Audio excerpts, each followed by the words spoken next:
Mr. President, now I just briefly want to make the people understand how can anyone do something like this?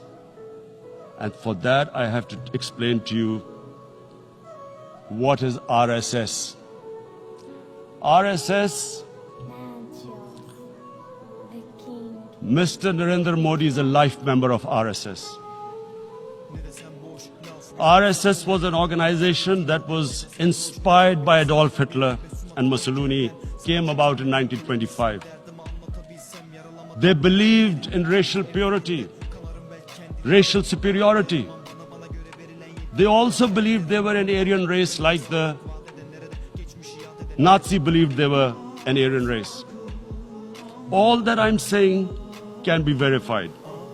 This is the time of information revolution. You can Google all this, what I'm saying. But it is very important for me to explain this to you so you know what is happening in India.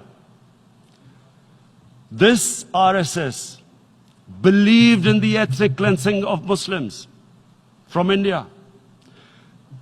At one point, there was racial superiority of the Hindu race. Secondly, it was hatred for the Muslims and for the Christians, because they believed that this golden age of Hindu civilization was stopped because of Muslim rule centuries back and then the British rule of India. So it was racial superiority and hatred for Muslims and Christians. This is openly stated. You look at the founding fathers of RSS, Golwalkar and Savarkar. Just Google them and you'll find out. And this ideology of hate is what murdered the great Mahatma Gandhi in 1948. It was this ideology of hate that made Narendra Modi in 2002 do a pogrom against Muslims in Gujarat when he was the chief minister. He allowed 3 days for these RSS goons who were inspired by the Hitler brown shirts. They actually wear brown shirts. This RSS, the Congress Home Minister gave a statement that in RSS camps, terrorists are being trained. And these terrorists butchered 2,000 Muslims and 150,000 Muslims were made homeless. Narendra Modi could not travel to the US because of that. And I need to make you understand this background before I explain to you that what sort of a mindset would lay siege to 8 million people with 900,000 troops. Women, children, sick people, locked in as animals.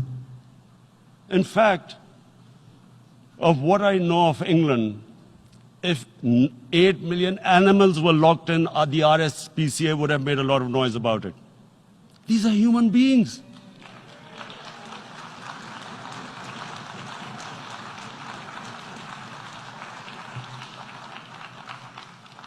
And Mr. President, what comes with racial superiority, these illusions of Aryan superior race, is arrogance.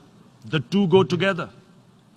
And it's arrogance that makes people make mistakes and do stupid things. Cruel things like what Narendra Modi has done. It's sheer arrogance. And it's arrogance that has blinded him from the fact that what is going to happen when the curfew is lifted. Has he thought about it? This hasn't been thought through. What is he going to do when he lifts the curfew? Does he think that people of Kashmir will quietly accept the status quo because India has changed the constitution and taken away the special status? They'll accept that?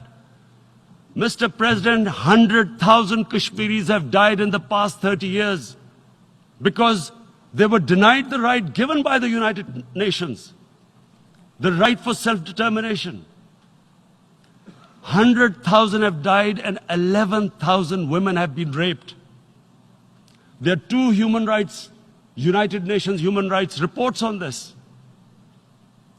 The world hasn't done anything because India is a huge market, 1.2 billion people. Sadly, the material prevails over the human. But this has serious consequences. Again, I repeat, that's why I'm here. Look,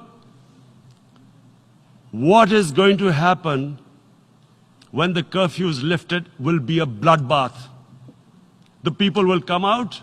There are 900,000 troops there. They haven't come to, as Narendra Modi says, he's done this for prosperity of Kashmir. This is supposed to be for the development.